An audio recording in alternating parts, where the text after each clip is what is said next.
Good morning students, welcome back to Sharma classes. आज मैं आपको एनसीटीई के बारे में शॉर्ट में बताऊंगी। एनसीटीई क्या है? राष्ट्रीय अध्यापक शिक्षा परिषद है।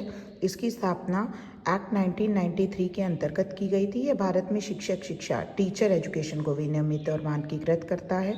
इसका उद्देश्य देश में शिक्षक प्रशिक्षण संस्थानों और कार्यक्रमों की गुणवत्ता सुनिश्चित करना है।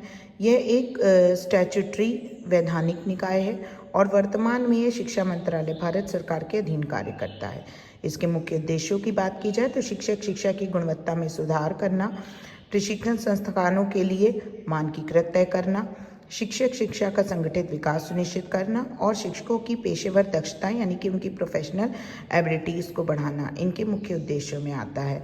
फिर इसके प्रमुख कार्यों की बात की जाए तो मान्यता प्रदान करना यानी रिकॉग्निशन, बीएड, डीएलएड और बीएड, एमएड जैसे कोर्स चलाने वाले संस्थानों को मान्यता प्रदान करता है। ये संस्था के आधारभूत ढांचे, स्टाफ और संसाधनों आदि की जांच करता है।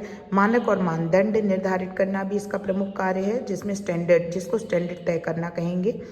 इसके अंतर्गत शिक्षक शिक्षा कार्यक्रमों के लिए न्यूनतम योग्यता तय करता है, इंफ्रास्ट्रक्चर से रिलेटेड काम करता है, फैकल्टी की जो भी नीड्स हैं उससे रिलेटेड जो आपका स्टैंडर्ड है उसको तय करता है, पाठ्यक्रम ढांचा तय करता है। इसके अलावा अगर निरीक्षण ऑब्जर्वेशन की बात की जाए तो मान्यता प्राप्त संस्थानों की नियमित निगरानी करना इसका प्रमुख कार्य है। मानकों का उल्लंघन होने पर उसके अगेंस्ट जो कार्रवाई होती है वो भी ये कर सकता है। पाठ्यक्रम में सुधार करता है यानी करिकुलम डेवलपमेंट से रिलेटेड काम करता है, जिसके अंतर्गत आधुनिक शिक्षा आवश्यकताओं के अनुरूप पाठ्यक्रम अपडेट करता है।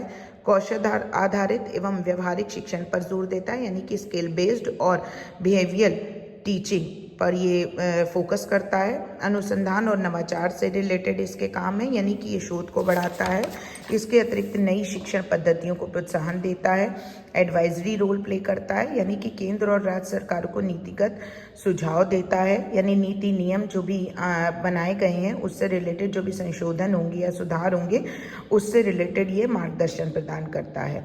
अब शिक्षक शिक्षा में इसका महत्व की बात की जाए तो शिक्षक प्रशिक्षण की गुणवत्ता सुनिश्चित करता है यानी कि टीचर्स की ट्रेनिंग से रिलेटेड जो भी गुणवत्ता है वो ये सुनिश्चित करता है। मानकीकरण के माध्यम से शिक्षा स्तर में सुधार करता है, स्टैंडर्ड तय करता है जिससे कि शिक्षण का जो स्तर है वो सुधरता है।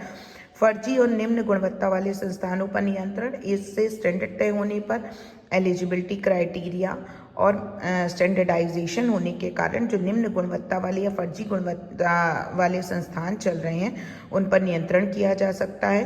प्रोफेशनल स्किल डेवलपमेंट करने में सहायक होता है।